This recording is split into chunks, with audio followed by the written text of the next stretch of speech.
So everything you're watching right now was generated with a text prompt. There's no After Effects, no timeline, and no keyframing. So today I'm just going to show you how to set it up, use it, and create your own motion graphics with simple text prompts. So first off, you are going to need at least a Pro subscription in Claude, and you're going to have to download the desktop app. And you can do that by just going to the website and downloading the Mac or the Windows option. And then once you've got it downloaded, you're going to click on the code here, and it's going to come up with this screen. And you're going to have to choose a folder location where you want to save everything that you're about to make. So I've just saved it in one of my YouTube stock folders. And then we're going to go to the GitHub, which I've put in the description below, copy the URL and paste it into Claude. Just make sure you're on Opus 4.6 when you do this as well. Then you're just going to type install this Claude skill. We're going to be rebuilding Remotion videos here, and can you please build me an example? And this is just to test that it's working and making sure that when it gives you the example, it's something that you could actually use. And then it's going to ask you a lot of times if you want to allow things that are happening. So just click always allow for project and just keep pressing enter when it's going through these steps. Okay, and once that's done, it's going to open up a local host and then show you the video file that it's created. The first one is going to be very simple because it's basically just showing you what it can actually do. And now that you know that the Remotion is working, you can start creating your first animation video. So for an example, I'm just going to use Apple because they have a lot of nice and easy to grab products out there. So I'm just going to type in, I want a motion graphics video showcase where each one of our products comes into frame one at a time, surrounded by high-end motion graphics. I'm very tired, so my prompt is not the best, but let's see what it can actually do with something very simple and very vague like this. Now, it might ask you if you want to download the Chrome extension. You can do it with or without. It just goes about it a different way, so it's completely up to you. And then it'll come up with a plan and tell you what it's actually thinking of designing for this. So if you're happy with the plan, you can just approve it. So what it's done is not the worst. I mean, some of the motion graphics are actually pretty cool. But what we would want to do now is we obviously wouldn't want to just use these icons. So we'd want an actual iPhone, we'd want a MacBook, we'd want a proper iPad and a watch. And I think we'd want more of a gradient style background in the background. So let's get those assets together and hop back into Claude now. Okay, so the good thing about this is it can actually access files on your computer now. So I'm going to get the transparent PNGs and rename them to what it told me to rename them. And then when they're up in the folder that it suggested, I will just come back and tell it that the images are now ready. So I'm going to create a 1080 by 1080 project in Canva and just drop all my images that I want to use in there. Just change the background to black just so I can see that the background remover has worked. Now you can do this in anything, you can do it in Photoshop or whatever else, every other image editor you use. I just use Canva because the background remover is pretty decent. So once I've got all the images in the folder and I've given them the correct names like it suggested, I'm just going to say all images are in the folder. Please add a radial gradient background to the entire thing as well. Now this is much better. I think that happens a bit too fast, but I could obviously give it more instructions and change that up if I wanted to.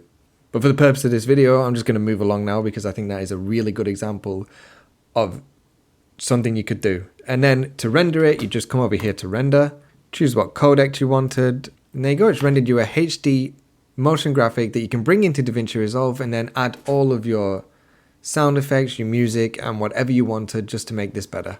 Okay, so let's test out another example. So I work a lot with people who are promoting social media businesses. So I've copied an image here from the internet just to show what the Instagram Insights screen looks like. I'm going to say, I want a motion graphics video showing accounts reach going from 0 to 48,600. The circle and the followers and the non-followers number grow while it plays. I also just added that the lines underneath as well are going to grow. And then just see what it comes up with just so I can have a nice animated motion graphic of Instagram Insights. Well, sometimes it might give you something that looks absolutely like this, so you just need to give it a bit of a kick up the backside. And all I said was, I sent the image again and I said, this looks nothing like the image I sent you. I wanted it to look like that exactly. Then obviously it gives it another go and it comes back with this. And while it still might need a little bit of tweaking, I think this is fantastic because it would have taken me probably 2-3 hours in After Effects to do. The next use case we're going to do is adding subtitles to our videos. So I'm just going to copy my video file that I want to add subtitles to into the public stock folder that it asked me to upload my assets to. And then I'm going to have this video open in Davinci Resolve and just go over to timeline, AI tools, create subtitles from audio. And once I've got my subtitles done, just right click, export subtitle, go back to that public folder and just give it the same kind of name, dcam.ds, subtitles. And then I'm going to come back into Claude and say, and then in Claude, I've already asked it if it can create some animated subtitles for me. And then I'm just going to say, I have put the video and subtitle in the public folder. And it's asking me to paste the transcript, so I can just paste the transcript as well, that's fine. I have the video and SRT file, perfect. The other thing you're going to want to make sure is if you do this, you're going to obviously want to check your subtitles spelling before you export it, because Davinci most likely has got a couple of spelling errors in there, and you won't be able to edit them in this final output. Flibbertigigipiting. And now we've got the output, so it's exported the output to the out folder, and I've just dragged this into Davinci Resolve. So let's play and see how the subtitles look. I saw a clinician yesterday who might be just like you. She knows how to do the procedures. She's great with patients. She doesn't have a thriving clinic yet for one reason. And that has worked amazingly. So what if we wanted a different style? Then we just go back into Claude. So I'm just trying a bit of a different style and make it more Instagram style with, you know, different size words and a background border and see how that looks.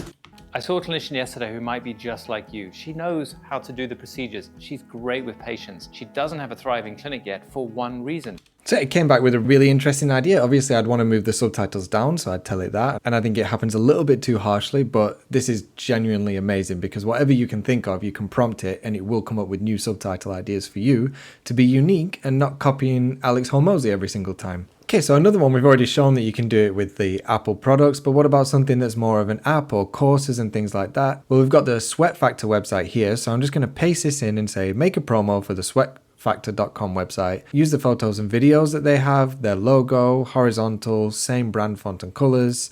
CTA is 50% off your first month. And let's say I want this to be around 30 seconds for a promo. And let's see what it comes up with this one. Okay, it finished rendering, it put it into my files. Let's have a quick look.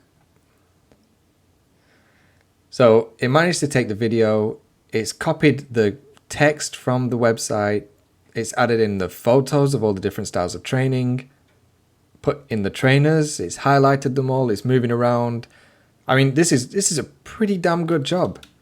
There are certain things I would like to tweak on it, I'd spend a little bit more time on it, but to say that this all came out of a text prompt is honestly insane. So the last one I'm going to show you is just an easy one, and it's basically what if I wanted something with a transparent background. So you can't export transparent videos from this, it doesn't work, I've tried it, but there is a way around it. So let's say all I want is a call to action, so a bouncy button that basically says sign up to the webinar below. So let's go to Claude. So I'm just making it create a 1080 by 1350 for Instagram ad sizes, a button in the bottom third that just bounces in, fades in and says sign up to the webinar below. So let's let it create this. Okay, so I didn't even ask it to this time, but it did say it's a transparent background so I can overlay it on. So let's see if it manages to fix this. So I've got the webinar button here that it's made. Let's drag it over the top. No, it didn't work. It still has the black background, but I mean, it looks really good. So we're just going to go back into Claude now to fix this. So I'm just going to say transparent MP4 doesn't work. Can you export me a sequence of transparent PNGs so I can import it as a sequence in its own folder? And once it says it's ready, I'm going to come into the media tab in Davinci Resolve. Then I'm going to find where it saved my button to, which is in this folder here. Now, if you're seeing this as lots of individual images, just come to frame display mode and just make sure that it's set to sequence instead of individual. Then I'm just going to drag it into my stock folder and go back over to the edit page. Then I can just drag the button over the top and there we go. We've got a transparent animated PNG. Obviously, this is just some of the stuff that you can do in Claude. There is so many different things that you can try and it's honestly amazing that we can do all this with text prompts. So yeah, I hope this helped and I hope you enjoy.